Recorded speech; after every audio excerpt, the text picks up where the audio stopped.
Okay, let's try to solve problems to apply the different methods we have just discussed in the previous video. So number one, an investment of 270,000 pesos can be made in a project that will produce a uniform annual revenue of 185,400 for 5 years, and then have a salvage value of 10% of the investment. Out-of-pocket cost for operation and maintenance will be 81,000 pesos per year. Taxes and insurance will be 4% of the first cost per year. The company expects capital to earn not less than 25% before income taxes. Is this a desirable investment? What is the payback period of the investment? Use the sinking fund method to compute the depreciation. So we'll try to use all the methods we have discussed before. No? First is the rate of return, ROR method. So the ROR is just the ratio of the net annual profit. So take note, net annual profit and the capital invested. So first, we need to solve for the net annual profit. Yung capital invested natin is 270,000 pesos. Okay. So first, we need to solve for the depreciation. Okay. So sabi sa problem, we're going to use sinking fund method to solve for the depreciation that would be included in the computation of annual cost, yung depreciation natin. So, isolve na natin before we tabulate it. Okay, so yung sinking fund method, so you can use any method naman sa pag-solve ng depreciation, whichever is more appealing or more desirable para sa inyo na method ng depreciation, pwede yun. Okay, so in this problem, we're going to use sinking fund method to solve for the depreciation. So, sinking fund formula natin, depreciation using sinking fund method, ito. So, CO natin is, initial cost natin is 270,000 minus yung salvage value natin na 27,000, and then meron tayong rate na binigay, that's 25%. Okay, so the company expects capital to earn not less than 25% before income taxes. So yun yung interest na ilalagay natin dito to solve for the depreciation. So the depreciation is 29,609. Okay, I think this is rounded to the nearest whole number. So the annual revenue, as stated in the problem, is 185,400 for 5 years ang natin. So annual cost natin, so first is the depreciation, nasolve na natin. Operation and maintenance, 81,000 ang annual cost natin. So ano yung annual cost? Yun yung mga lumalabas or ginagastos natin. So yung revenue, yun yung pumapasok sa atin na pera. Okay, so baka may hindi pa nakakaalam. So yung revenue, yun yung pumapasok, revenue or annual revenue, yung pumapasok na pera. Yung annual cost natin, yung ginagastos natin for the operations ng project or investment. So taxes, operation and maintenance is 81,000. Taxes and insurance is 4% of the first cost. So, yung first cost natin, initial investment natin is 270,000. So, 4% niyan, yun yung taxes. Siyempre, binabayaran natin yan sa insurance. Tapos yung insurance, 10,800. Then, that's it. Total annual cost. Yung total annual cost natin, i-add lang natin to. Ito. Yung total annual cost. And then, we're going to solve for the net annual profit. So, ano yung net annual profit? That is annual revenue, ito, minus yung total annual cost. Okay? So, a net annual profit natin is 63,991. So, yun yung net annual profit natin. So, we compute now for the ROR. That's 63,991 divided by 270, diba? Yung net annual profit divided by capital investment times 100 is 23.7%. So, yan yung ROR natin. Pero, ang gusto ng company, gusto nila ang ROR ay 25%. Mas mababa yung ROR mo compared dun sa desired na ROR ng company. So, anong isasagot natin? Is this a desirable investment? So, the investment is not justified because the ROR is less than the MARR of the company. The minimum attractive rate return set by the company. So, hindi siya justified. Okay? So, next. So, that's the rate of return method. Next is, of course, annual worth method. So, ano naman itong annual worth method? Compute for the annual, so, na-compute natin kanina, yung depreciation. Sa annual worth method, we're going to compute for the annual cost and then the annual profit or annual revenue. Siyempre, kapag mas maganda, mas malaki yung annual profit natin compared sa annual cost for the investment to be desirable. So, we have solved kanina yung depreciation sa previous method. So, same pa rin naman since same method na sinking fund method.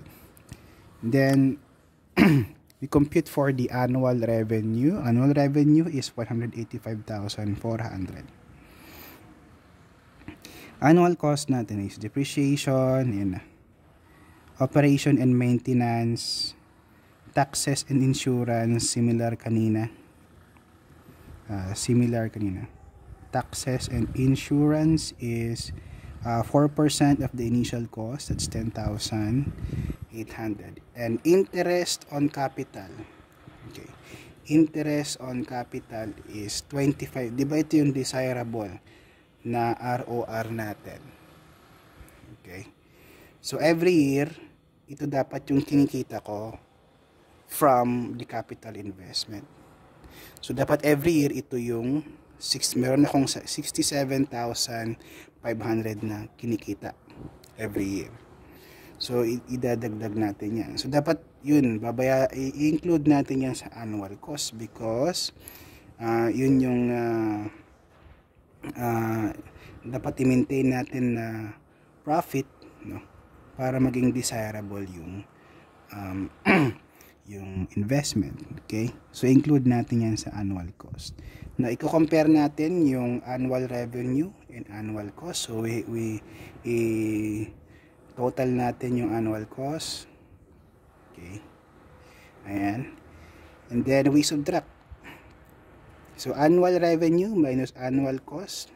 So, in this case, we have a negative value. That's negative 3,509. So, pag negative, that means hindi pwede. No? Mas malaki yung annual cost mo compared dun sa annual revenue. Hindi siya desirable. Okay? So, same conclusion sa ROR method. No? Hindi pwede, the investment is not justified or not desirable. Okay. Next is the present worth method. So, ano tong present worth method? So, sa present worth method, we are going to solve the present worth of all cost and all revenues. No? All costs and all revenues. Okay, sa present worth method, we're going to solve for the cost of all cash inflows and cash outflows. Pag sinabi natin cash inflow, we have discussed this before sa start ng klase natin. Yun yung mga pumapasok na pera sa atin. Mga revenue, profit. Cash outflow yung mga ginagastos natin to operate the investment. No? So, cash flow diagram for cash inflows. So, meron tayong annual revenue na 185,400. Yan. Ito yung cash flow diagram natin. Plus, of course, pag binenta na natin yung investment, magkakaroon tayo ng salvage value na 27,000. So, we're going to compute for the present worth of all these annual revenues, including the present worth of the salvage value. So, our working equation then is the present worth of all cash inflows. Ito ay annuity, kasi pare-parehas naman yan every year. Plus ito, present worth nito. Punta natin dito. So, punta natin dito. So, itong mga to papunta sa present worth. So, with that, we can now solve, or we can compute for the present worth of all the revenues or cash inflows. And that is equivalent to 507,439.872 pesos. So, yan yung present worth of all cash inflows natin. Okay, next naman is to solve for the annual cost. So, annual cost tuloy. Solve for the present worth of all annual cost. Ito yung cash flow diagram natin for all cash outflows. Okay. So, yung cash outflow natin, of course, yung initial investment natin na 270,000. Tapos, meron tayong nagagastos na 91,800. So, saan galing yung 91,800 na yan? Eto. So, yung annual cost natin, excluding depreciation. Sa present worth method, unlike dun sa annual worth method, sinasali yung depreciation sa annual cost, no? Dito ang annual cost, kasi nga sa present worth, pag binenta mo kasi yung investment after ng useful life niya, meron kang 27,000. That's an inflow on your part, no? Inflow yan. Okay, dito sa present worth. So, exclude natin siya sa sa pag-compute ng annual cost, so, using the present worth method. So, yung 81,000, okay, na cost for, ano nga ba yung cost na ito? So, yung 81,000, operation and maintenance. Sorry, palimutan ko. Plus yung insurance and taxes na 4% of the initial investment or initial cost natin na 270,000. So pinag-add natin yun na yung annual cost natin excluding the depreciation. So 81,000 yung yearly na maintenance cost, operations cost. Ito naman 270,000 yung yearly na pagbabayad natin ng insurance and taxes. So the sum of that would be the annual cost. So gagawin natin, so ito yung cash flow diagram natin. Okay. I-solve natin yung present worth ng lahat ng annual cost na to. Okay, so transfer natin yan, papunta sa present. So our working equation then is we have, since present naman to, yung 270,000 is your initial investment plus ito, i-transfer natin to, annuity rin. So yung annuities i-convert natin sa present worth, compute natin yung present worth lahat ng annual outflows natin. Okay, so the present worth of all cash outflows is 516,875.904 pesos.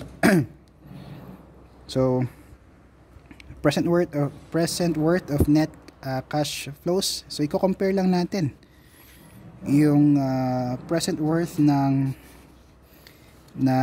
revenues, annual revenues, tapos yung present worth ng annual cost, and that would give us i-subtract lang natin. So dapat mas malaki yung inflow compared dun sa outflow, pero in this case mas malaki yung outflow natin compared sa inflow. That's why the net cash flow, when we subtract these two values, is negative. Kapag negative, hindi siya kaaya-ayang investment. Okay? So, wag kang mag-invest kasi lugi ka dyan. So, the investment is not justified. Okay? Okay, next method is the future worth method. Is similar to present worth method. Ang pinagkaiba lang, so the only difference is that we're going to solve for the future worth of all cash inflows and cash outflows. Okay? Ayan. So, future worth ng cash, may cash inflow tayo na ito, similar to sa previous method natin. Same cash flow diagram. We're just going to solve for the future worth. So that is yung salvage value natin na 27,000 plus yung future worth ng annuities na ito. So it will give us this value of future worth. And the next is the future worth of all cash outflows, yung mga nawawala sa atin. Okay. Oh, by the way, interest rate natin is 25%. Don't forget. Baka tataka kayo kung nasaan galing yung 25% dyan. That's the interest rate set by the company. Okay. So, yung future worth ng cash outflows natin. So, future worth na itong annuities plus yung future worth ng capital initial cost natin na 270,000. So, this would be our future worth. No? So, we subtract similar to what we have done sa present worth method. Subtract lang natin. So, pag negative, again, if the value is negative, it's not a good investment. Okay? And the last method is the payback period method. So, yung payback period method, so investment minus yung salvage value over net annual cash flow. Net annual cash flow ito. So, that means kapag net annual cash flow, that is revenue minus cost. Okay, revenue minus cost. So, yung total annual cost natin is 81,000 yung pang operations and maintenance. Tapos yung 4% ng 270,000 for insurance and taxes. And then net annual cash flow natin is 185,400 minus 91,800. That's equivalent to 93,600. So, isubtract lang natin. Ito yung revenue natin, revenue minus ito. So, ito yung annual na net cash flow natin. So, subtract natin. So, let's use the payback period. So, payback period natin, investment minus salvage value over net annual cash flow. Okay. So, that would give us a payback period of 2.596 years. So, ibig sabihin, mabawi mo yung investment mo in 2.5 years. Okay. After that, yung mga annual revenues mo later on, after that, it would be sayong-sayo na yun, no? Yung profit mo. So, yung although apparently sa payback period parang it's kasi 5 years yung lifespan. So, kung payback period natin is 6 years, it's not a good investment kasi yung lifespan lang nun is 5 years. Ano? So, since less than 5 years naman to, mukhang okay siya na investment. So, apparently, the time required for the initial investment is 2.596 years, which is less than the useful life. Since there's no set time to recover the initial investment, it seems that the investment is justifiable. Parang justifiable yung investment, no? So, in computing annual cost, depreciation was not included because the method does not consider ito the time value of money or interest. So, hindi kasi na-consider yung 25% na sinet ng company na ROR sana, no, or rate of return. So, sometimes the use of payback period for making investment decisions is oftentimes avoided. Hindi siya masyadong ginagamit. Although it's a good measure naman to know kung kailan mo mababawi yung initial investment natin. So oftentimes avoided siya as it may produce misleading results. So kung mapapansin nyo sa pag-solve natin ng payback period, we have neglected yung 25% sana na ROR na gusto ng company. Okay? So, yan. So those are the different methods. That's how we apply them. So next, so ibang video na lang siguro yung ibang mga problems.